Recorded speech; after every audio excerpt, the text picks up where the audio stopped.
Hello to all my friends.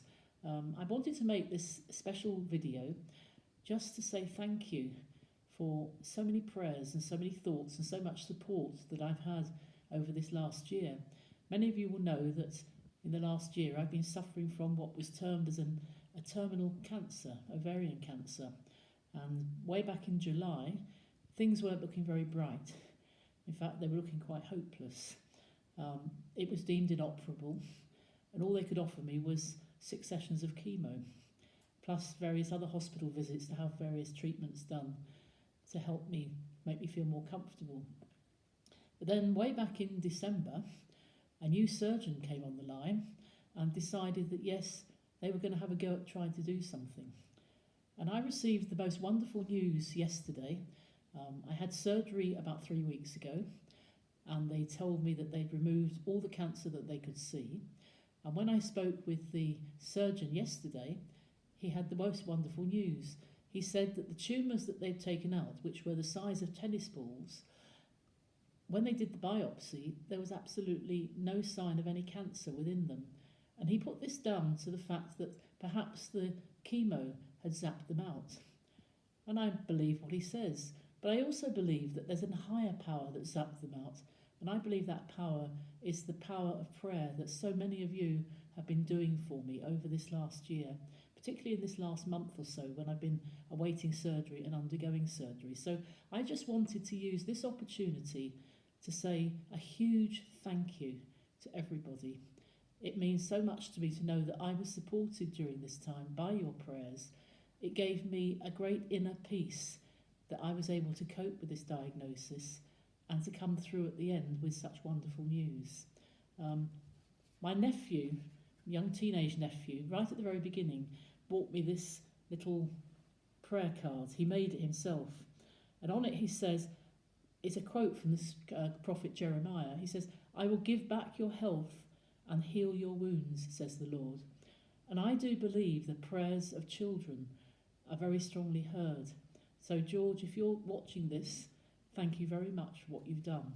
And also, myself and other people have been praying a particular prayer to this wonderful lady, Mother Alfonsa.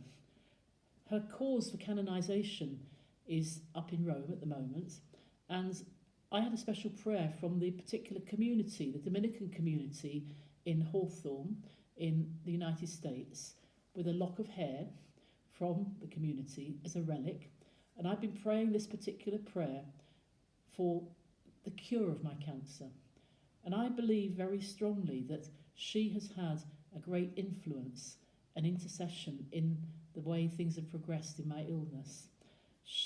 Rose Hawthorne, who became Mother Mary Alfonsa, set up a community of Dominican sisters in order to care for the incurable cancer patients that there were in America, who couldn't afford to actually pay for their treatment. And she did wonderful work. She died in 1926. And so I'm hoping that my prayers to her and her intercession will be recognised as one of those things on the way to her sainthood, to her canonisation. I'd like to also take this opportunity to mention all the staff at the NHS. Without the wonderful care that I've received from the NHS in what's been a very difficult time for them during this time of COVID, I'm absolutely impressed by their professionalism, by their care, by their love, by their joy. And I particularly experienced that when I was in hospital recently on the Bramshire ward at the Princess Anne Hospital. There wasn't nothing that they couldn't do for me. Everything was just, whatever you want, we can do for you. Even down to what food I wanted to eat. If I couldn't fancy something, they'd find me something to eat. So to all the staff on Bramshire ward, and particularly to Mr. Constable Phelps, who was my surgeon, who performed this miracle through his skillful hands.